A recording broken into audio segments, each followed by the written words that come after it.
So I'm Craig Hansen, general partner here at NextWorld Capital. Super excited to have Travis Bryant here with us today. Again, the idea of the whole 1-to-100 format in the series is something that's really taken off in the enterprise community. I think people like the idea of just enterprise tech leaders sharing with enterprise tech leaders. Let's make it an open discussion. And we had a lot of demand to say, the big conference is great, the bigger events are great, we'd love to just dive into more specific areas. Can we just do smaller groups, deeper dives, open discussions in different areas? So I'm really excited to be able to have Travis here to kick it off with us today. So just to give you some background on Travis, great variety of things in his career, long time at Salesforce, and then SVP of Global Sales at Optimizely, and then most recently head of customer growth at Front. So part of what we're going to dive into are these different sales models and the idea of product-led sales versus sales-led sales, and how those models evolve over time, and how at the beginning you even try to find the right model for the right company for that particular. So maybe with that beginning, give us your sense, since not everyone here comes from the sales side, your sense of what's the difference between product-led sales and sales-led organizations, briefly, and then let's talk about, all right, what did the situations look like at Optimizely versus Front, just as a couple of examples. Cool. Yeah, maybe the easiest way is to use examples, and I might keep coming back to Slack. For me is this shining beacon on the hill of product-led, where people get exposed, and over that first milestone of not paying for something to paying for something without a lot of humans involved or any humans involved in the process. And so a lot of the freemium companies, Zoom is another example to me, where people can pretty quickly, whether it's in a trial or in a freemium usage, understand the value without having to be convinced of that by a human doing thoughtful business process discovery, demonstrations, proof of concepts that lead to that first purchase. And so that's that product-led example. And in a lot of categories, it's necessary to have humans involved in the process, because people either don't know what they want, or it's a fairly complicated business process that you need, until the robots come for all of us, you need a human to be able to guide them through that buying process to go from not paying to paying. So that's probably the easiest way to split the dichotomy. Yeah. Okay. And even, so to the second part of your question, with Optimizely, we had actually a bit of both. What was really interesting in starting there, I started in 2012. We were just pre-Series A, about 30 people. And we had on the website, there was bronze, silver, gold, and platinum. And so you could pay $19 a month, $79 a month, $399 a month, or call us. And that pricing page gave people the connotation that we were product-led and SMB. Then I went in and started looking at the customer base, and we had, at that time, even in that early, we had Optimizely running on CNN.com, like 100 million monthly unique visitors. Of course, they were not paying $399 a month, but the perception was that we were product-led. So you can have both models depending on the market that you're attacking, but there's a lot of danger that comes from trying to be both things at once, and I suffered a lot from that identity crisis. Are we the $399 a month product-led? Because then you can't have humans involved in that process. It's not economical, especially account executives in major markets like New York and San Francisco. Or are we CNN, New York Times, Nike, State Farm, and getting clear about that beating heart of target customer company and people in that company that we're supposed to buy? We didn't do enough of that early, and that created a lot of wasted energy later on. Yeah. Was the challenge with that the trend, being able to make the transition over time and learn the new skills to, say, move into more of the enterprise sales?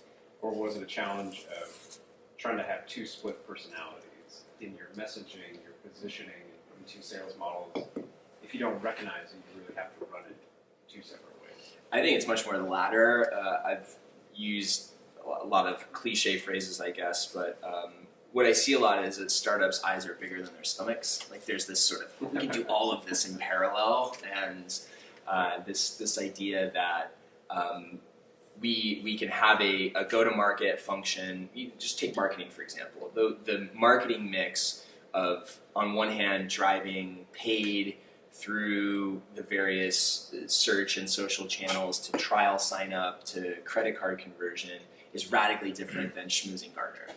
And to try to have both of those done simultaneously as a small company, it's just this context switching that creates a lag every time you switch those contexts. Yeah. And so I didn't see it just as a challenge for the sales organization, because you can split, you can have an SMB AE team and run that with a leader that's very different from the enterprise team. But it's the larger company question, and even more dramatically, it's the trade-offs in the product, because that's the most expensive decisions that you make is where are you going to deploy engineers to write code?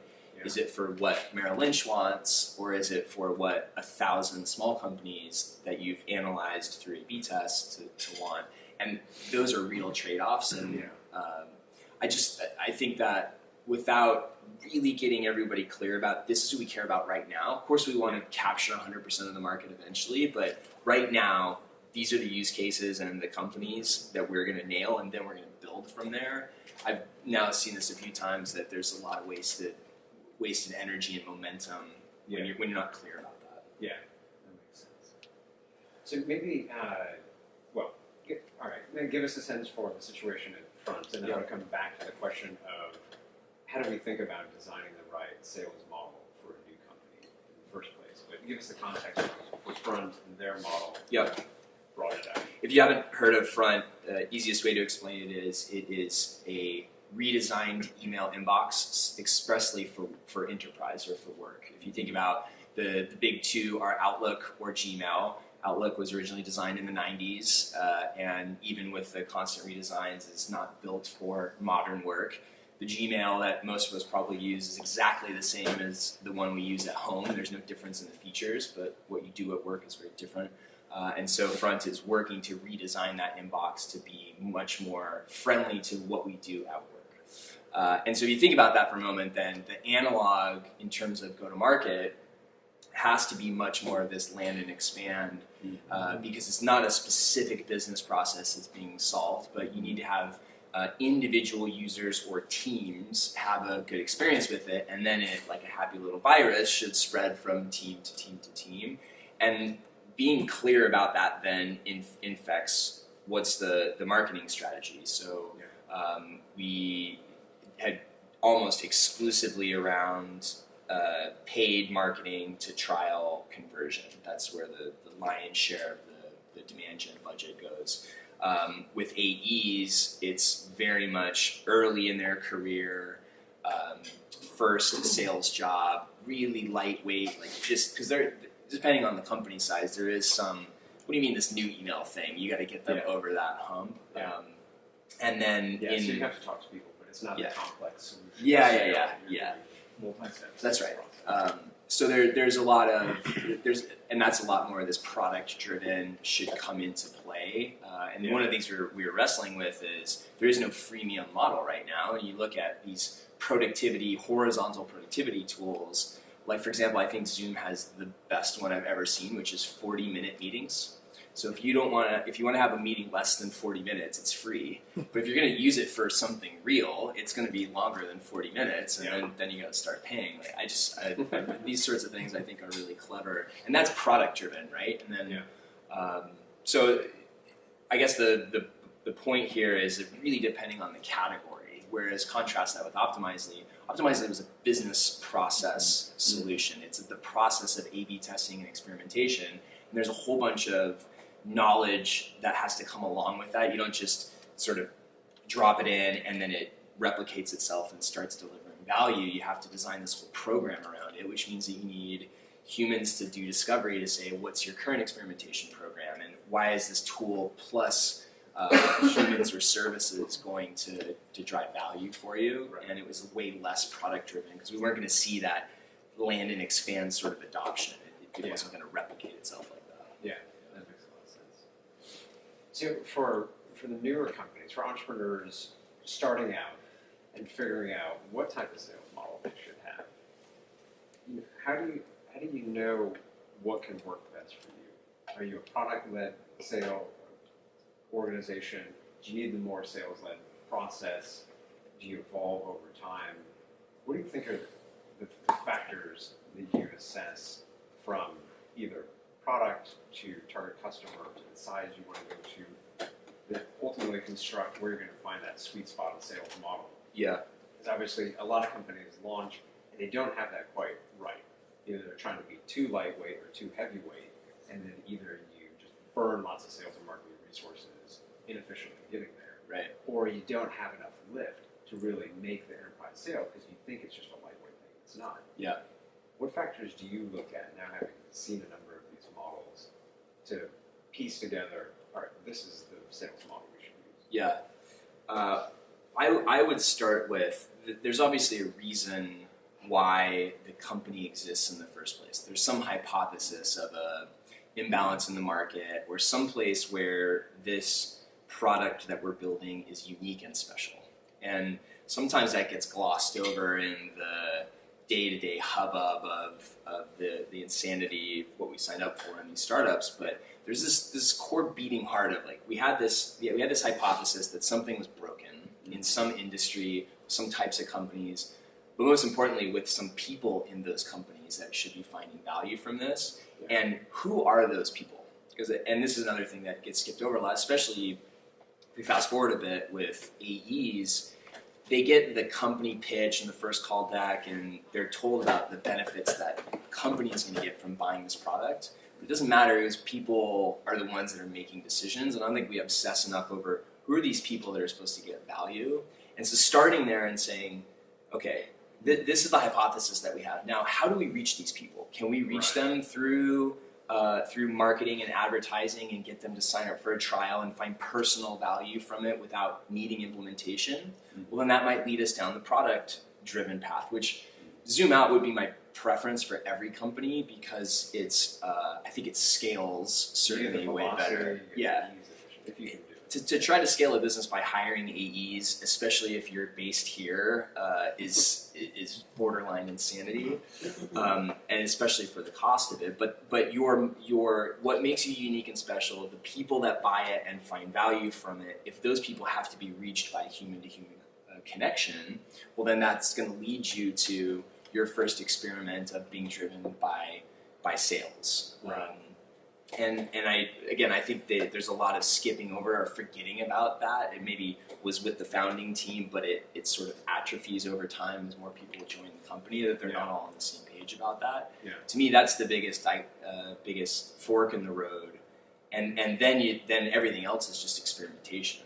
So once let's say you've got some kind of heavy 50 to 100K a year with services model, okay, well, who are the types of humans? Let's zoom out and not even suggest that they have to be grizzled, dyed-in-the-wool, bag-carrying account executives. What are the skill sets that need to reach those people? Is it people who have been in that industry before because they have the process expertise and they earn trust? Okay, well, let's find those people. Is it people who, this is a new and disruptive market, and so what they actually need to be is super curious, because then they find out what the business processes that's broken? Well, maybe we should be looking at burned out Accenture people, because they're really good at identifying business processes. So everything, you sort of pull on that thread based on that core fork in the road split, and then just experiment from there. Yeah.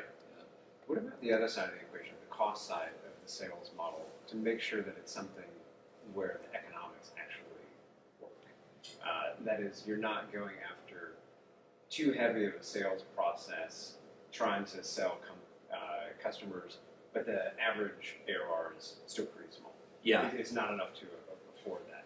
Or the velocity is taking way too long, and you're not going to be able to get the acceleration you need in sales. Do you find a lot of these cases where the economics of the model and what they're trying to do just don't quite match up? Yeah. Which may cause you to go back and figure out, okay, well, we need a different model, or we need to evolve the type of customer we're going after, or the product capabilities. Yeah. Either we need to build up something that's more enterprise grade, if that's the sales process required, or we need to make it slicker and easier to use. Yeah. So you find those situations where you have just the cost economics don't work, and what do you look for, say, in average ARR, or those other economic factors where you say, okay, here we're just going to have to do it self-serve, easy to onboard type of sales process versus inside sales versus, okay, here you can actually afford field sales.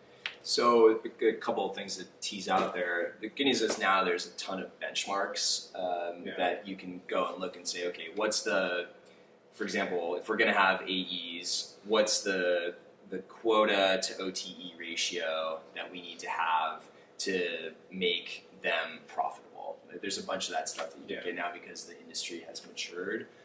The first thing that I always start from is the net retention, because you can afford to spend way more in acquisition if the net retention is world class. Yeah. I remember I had a friend, former colleague at Zendesk, and their quotas to OTE ratio was something like, it was like $600K in ARR, and they were paying reps 150 or 200K, and I my first exposure to that was thought that can't be profitable. But the thing with Zendesk is that once people really moved their customer support process into it, there was no logo churn, or very little logo churn.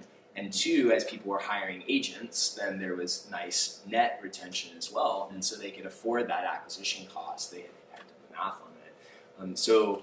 And even one of the first heart eyes emojis that reactions I had at front was our head of demand gen. When he was looking at his campaign spend, he was looking at it against LTV, not against the number of marketing qualified leads or even number of deals, but he was looking at it based on net retention and know, here's what I'm going to invest in my marketing channels. Because that's the thing, that's the metric that rules them all for us. Yeah.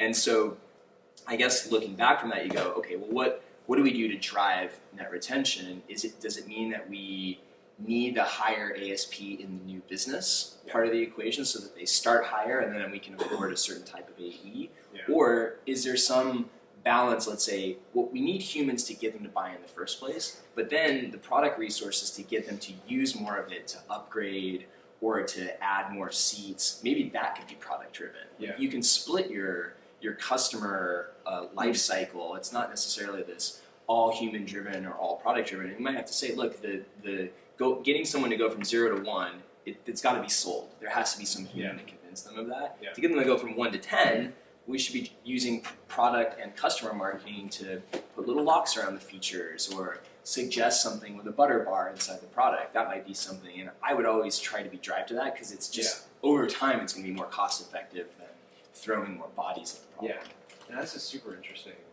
nuance because you're right. There are a lot of examples like that where you do have to get in, you have to make the case, do the initial sale, and then you can build that product-led expansion possibilities. Like you said, the net expansion rate is so important. You also see the opposite case where you can have companies where the initial hook or the usage is product-led, either the freemium type of model or people can start buying it and deploying it and using it below the radar amongst their teams and then bubble up.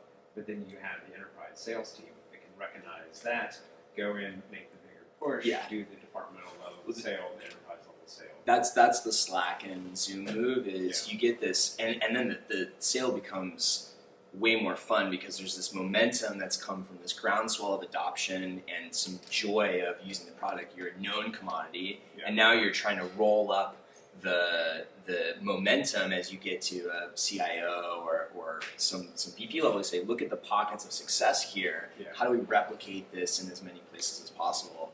My favorite story from that, one of my mentors is Kevin Egan, who ran sales at Dropbox for a long time.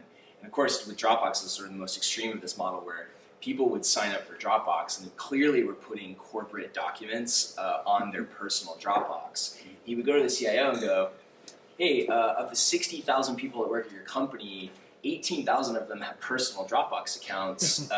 It's a little bit of a hostage negotiation, I guess. But, so that's one model, right? And that's where product drives the acquisition and humans drive the expansion. And sometimes there's this, usually the friction is in the 0 to 1, and so it's going to lead to more humans up front. But then maybe it's this combination of product and customer success. That's a little bit of the wolf in sheep's clothing if done well, that you do have humans, but the humans are thinking about how do I just get you to adopt and use what you've already bought, because I know that's going to lead to the next purchase, the second, third, fourth. Yeah, absolutely.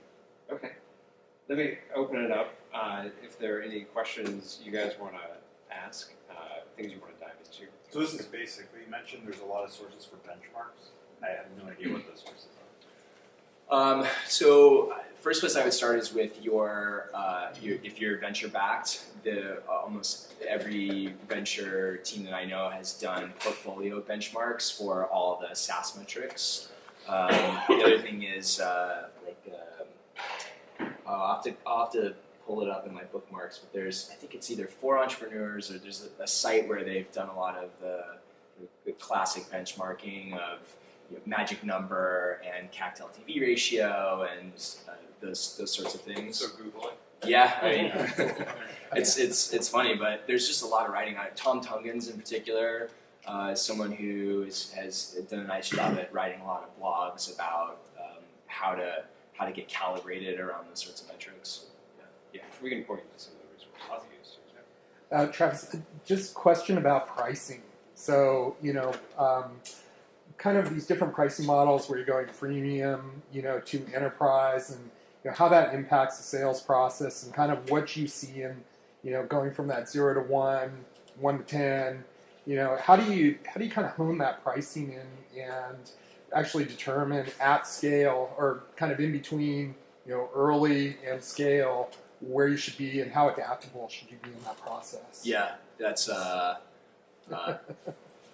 fantastic, important, and super thorny question. Just having weird flashbacks around a lot of impassioned debates, especially at Optimizely. And so maybe the first place I'd start with is what is the value metric? What is that unit of value that is clear to the customer that they're willing to exchange money for? And the reason why I bring that up is that this is something we really suffered with. If you know anything about a marketing tool like Optimizely, it's not as simple as per user because there's a small number of people actually running experiments. And so our original value metric was the number of visitors that might pass through an experiment. And so what would happen is you had these wide ranges of value because you'd have a media site, think about New York Times thinks about their visitors a fraction of a penny because they're serving ads. And then you had a SaaS company where if I get one more person to fill out a lead form, and that could be $100,000 in ARR. And so that value metric wasn't great for us, and we really struggled. We'd be super expensive for media companies, we'd be okay for e-commerce, and then we'd be sort of cheap for SaaS. And so we really had to go through a lot of iterations to try to figure that out. And I think we struggle with it, so I don't have a magic answer. But I would link it back to that hypothesis of what makes us unique and special, and who are the company types that should find value from us and the people. Because if you're, for example, more of an enterprise solution, then there's less cost sensitivity because they just have a problem that needs to be solved.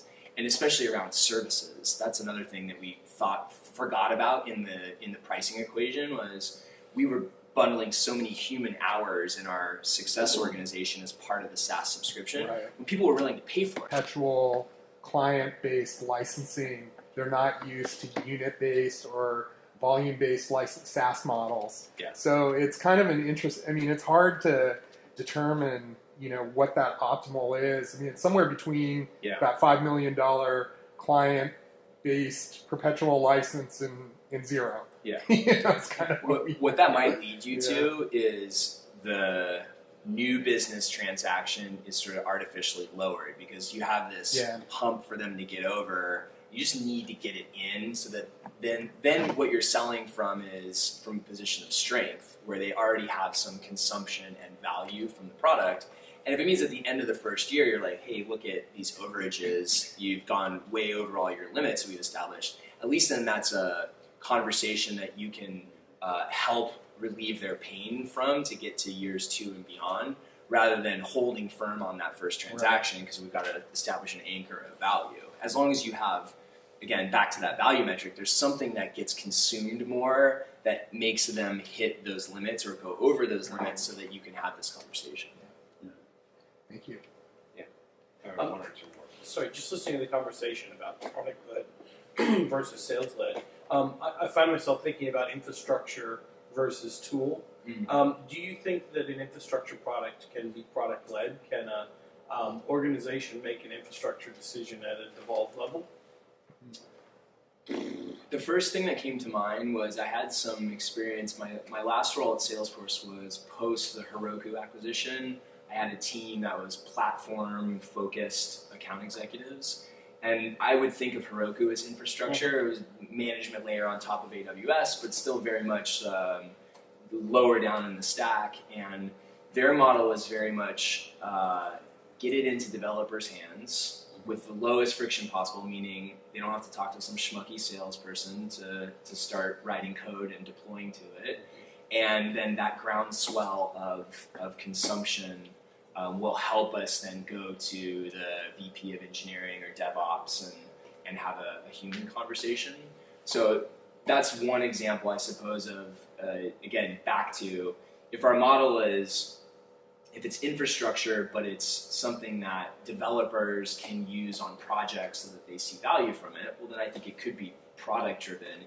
If it's, hey, the head of security has to deploy this agent to monitor network penetration, that probably isn't a product driven because no one is going to just drop some agent in and say, hey, security is fixed.